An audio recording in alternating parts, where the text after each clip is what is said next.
He has already established a reputation as being a no-nonsense businessman willing to tell it like it is. This recent revelation concerning his family is no different.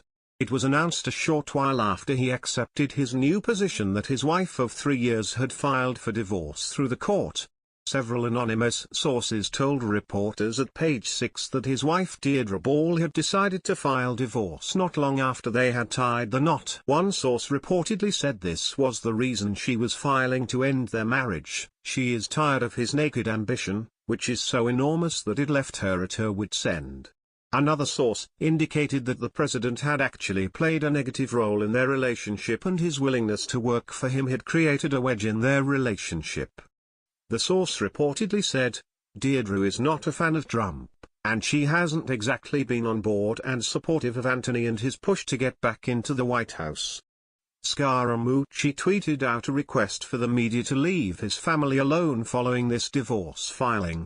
Specifically, his tweets pointed at reporters where he said that this time will determine which journalists have class and which do not.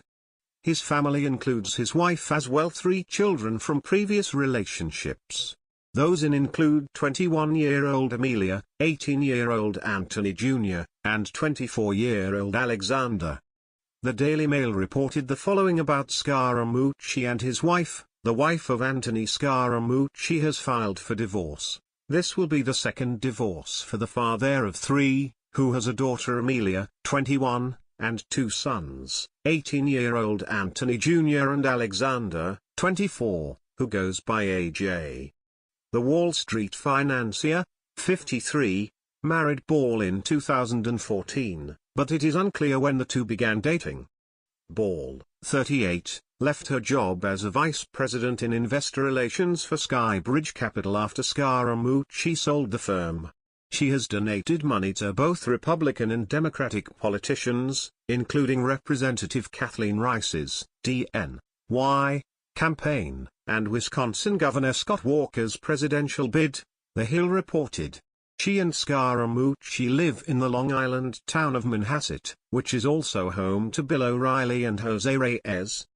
He was photographed at the White House on Friday without his wedding ring, although the band was spotted on his finger when he appeared on the morning television shows from the front lawn of the White House on Wednesday.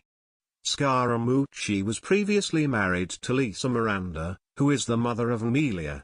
Miranda appears to have far different political leanings than her ex-husband, having supported Hillary Clinton in the recent election. She also proved to be very calm and collected in the wake of President Trump's surprise election win, writing on Facebook, "Congratulations to those who chose to support Donald Trump.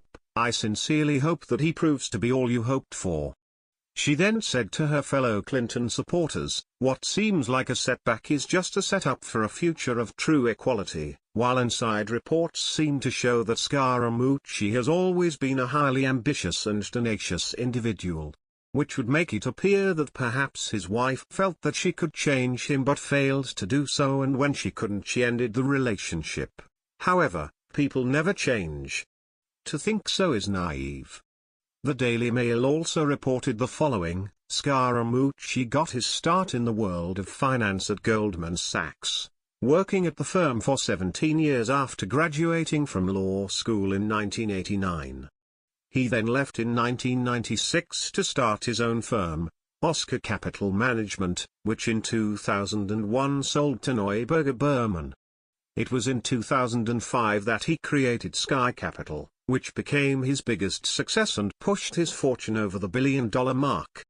One of the myth-like stories told about Scaramucci is the one about how he was hired, fired and then rehired by Goldman in the span of just 1 year. That polarizing characteristics that could make such a situation seem plausible were certainly on display this week, when Scaramucci delivered a foul-mouthed tirade of an interview to a reporter from The New Yorker after failing to state at any point that what he was saying was off the record. While Scaramucci chalked up his comments in the interview as colorful language, he cancelled his appearances on a number of panels at Politiken this weekend. In the end, President Trump elected to part with Scaramucci's nemesis, the former chief of staff Reince Priebus, rather than his new right-hand man. He has also hosted the Fox Business Network's Wall Street Week in 2015 after he pitched the idea of a revival to Roger Ailes. Regardless of political affiliation, Scaramucci's family should be off limits. He was certainly right about one thing. For reporters to write about his personal tragedy is nothing more or less than classless. Follow us on Facebook at Freedom Daily.